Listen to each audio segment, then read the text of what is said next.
Kedai highway besar-besar ni. Takkan tak ada tangki aku cari? Kat mana dia letak ni? Abang cik apa bang? Aku nak cari tangki daripada tadi tau. Tak jumpa. Tangki? Lah, kat depan kedai kita je bang. Lah, ya ke? Tadi aku lalu tadi kat depan tak nampak pun.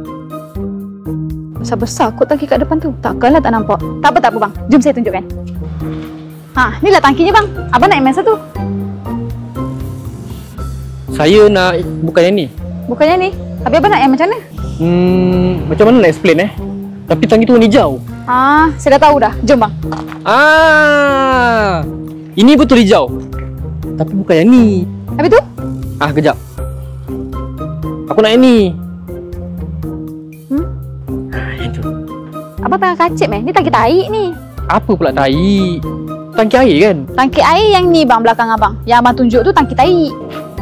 Ya ke? Tak percaya? Meh saya tunjuk yang betul. Ni tangki tahi bang. Ni. Oh, sekejap ada orang call. Hello?